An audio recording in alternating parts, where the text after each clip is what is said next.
चलो रोल नीचे करोगे सर नीचे। मैं जब मुंबई में बिल्कुल नया नया आया था, मैं कानपुर से यहाँ पे आया था, तब धीरे धीरे ये गज़ल और भजन एकदम से ज़ोर पकड़ रहा था। तब मुझे ये भी नहीं मालूम था, तब पंकज जी बिल्कुल नए नए गज़ल और उसमें आ रहे थे। तो मुझे कहीं से एक टिकट मिल गया, कोई लेके गया मुझे एक पेडर रोड में एक छोटा सा ऑडिटोरियम है, उसमें गया और मुझे पीछे बैठने का मौका मिला। तब मैंने उनको सुना था, मैंने कहा इनका नाम क्या है, तब भी नाम नहीं मालूम था। एकदम से विदिन 15 डेज़ मैंने इस आदमी को 15 दिन, 1 महीने, 2 महीने के अंदर यूं करके रॉकेट की तरह, मिसाइल की तरह चढ़ते हुए देखा है। एंड अपने आप में इन्होंने एक जो गज़ल के रहते हुए बड़े दिग्गजों के बीच में इन्होंने गज़ल को इतनी सरलता, इतना ईजीली गज़ल को हर लोगों तक पहुंचाया। Hats off, great possible, love you always, परम आत्मा के साथ Pankaj ji, we love you, thank you. चलिए, थैंक यू, थैंक यू।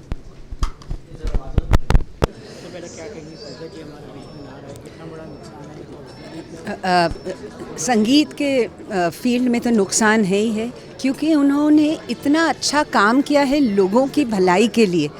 इसी हॉल में इतने सालों से कैंसर पेशेंट्स एसोसिएशन के प्रोग्राम्स होते थे, प्रेस कॉन्फ्रेंसेस होते हैं, और जो भी पैसे मिलते थे वो कैंसर पेशेंट्स, थैलेसीमिया चिल्ड्रन के लिए जाता था। ये तो एक प्रोफेशनल बात हम लोगों ने साथ में शुरू किया था 1980s में, गाना बजाना, संगीत, शोज़, जबकि गज़ल का एक रुतबा मनवाना बहुत मुश्किल था।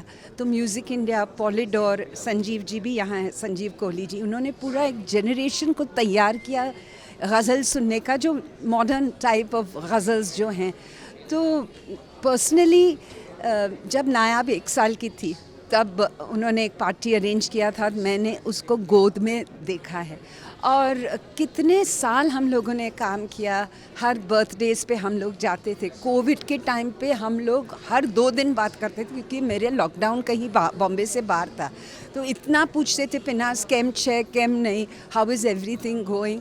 तो और आखिर में अगस्त 16 को हमने बस बात की थी, और उसके बाद एकदम खामोश, ना तो फ़ोन्स, ना तो मैसेजेस। काश, और मैंने ये सोचा कि किसी की ज़ाती ज़िंदगी में दखल नहीं देना चाहिए, तो मैं चुप रही। लेकिन काश मैं उनके घर ही चली जाती, काश मुझे पता चल जाता, कम से कम मिल लेते बस। पर मैं नायाब, रेवा, ओजस और मेरी फरीदा को बहुत बहुत कंडोलेंसेस देती हूँ। ये जो खालीपन है ये भरेगा नहीं, लेकिन उनकी यादें जो हैं, उनके आशीर्वाद हमेशा उस फैमिली और हम सब पे रहेगा। हाँ जी, सर की बात करें, he has inspired so many people. हाँ, आज के दिन से किस तरह आप याद कर दो सर? बस मैं कहूँगी कि जैसे रोशनी चली जाती है ना, और फिर अब उसमें जो उम्मीद है और जो रोशनी की जो किरण मिलती है वो इससे मिलती है कि हमको उनका इतना साथ मिला, जिसमें उनसे इतना सीखने को मिला।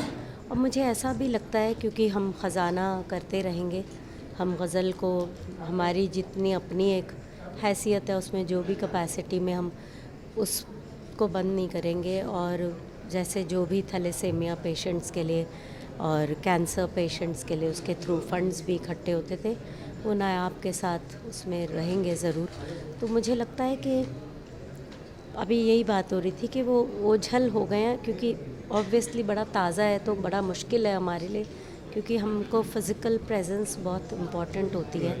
लेकिन वो गाइड करेंगे, क्योंकि वो जितने अच्छे इंसान रहे हैं, कलाकार बहुत अच्छे थे, लेकिन कलाकार के तौर पे तो हमारे साथ उनका म्यूज़िक है, और इंसान के तौर पे जो बहुत कुछ सीखना रह गया, तो वो गाइडेंस मिलती रहेगी ऐसे लगता है। क्योंकि जब हम उनके काम करेंगे, उनके ही सिखाई या उनके जो शुरू की उन्होंने ये 22 साल से जर्नी, इसके जब हिस्सा बनेंगे, अब जिम्मेदारी आ गई है और शिद्दत से करेंगे, तो आई एम श्योर कि वो गाइडेंस मिलती रहेगी। वो और उनकी जो इतनी गुडविल है, उसमें मुझे लगता है कि सब लोग बहुत साथ देंगे हमारा। Thank you so much ma'am. Thank you. Sir की अगर हम बात करें तो कितने लोगों को इंस्पायर किया म्यूज़िक से, आज हम किस तरह से याद करते हैं सर? पंकज और मैं बहुत कम उम्र से एक दूसरे को जानते थे। पंकज ने जब जीवन में गाना शुरू किया तो पूज्य पापा के ही गीत गाता था। तीनों भाई बहुत सम्मान देते थे मुकेश जी को, और हम सब में ही बहुत आत्मीयता हमेशा रही। मनहर भाई से तो बहुत ज़्यादा। फिर पंकज और मेरी दोस्ती बढ़ी और उसको आसमान छूते हुए मैंने देखा है।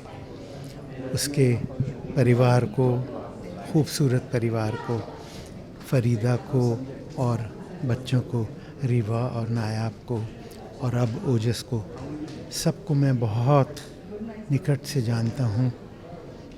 भगवान उनको शक्ति दे।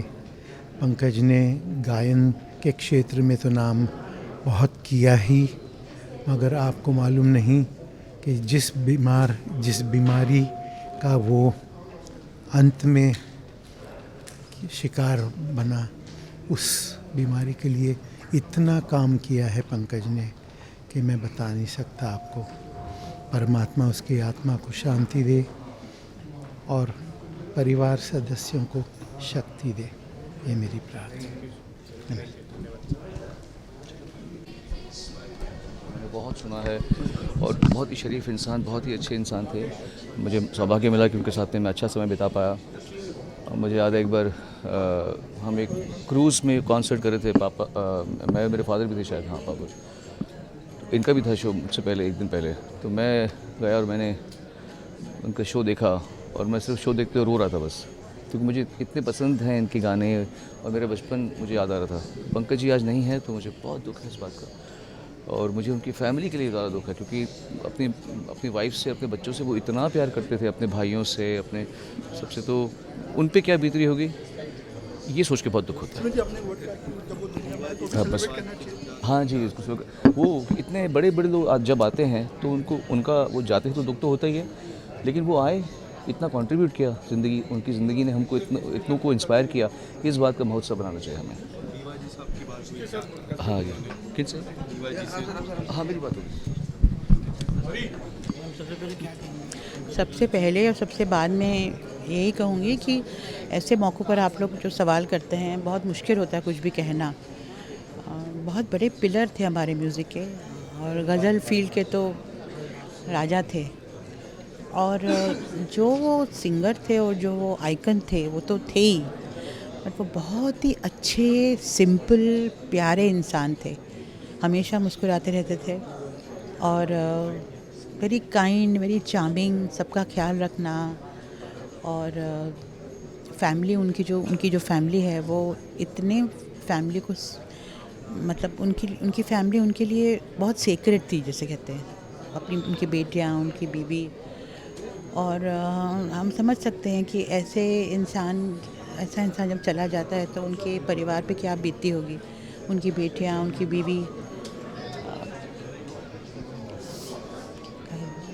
ऊपर वाले के घर,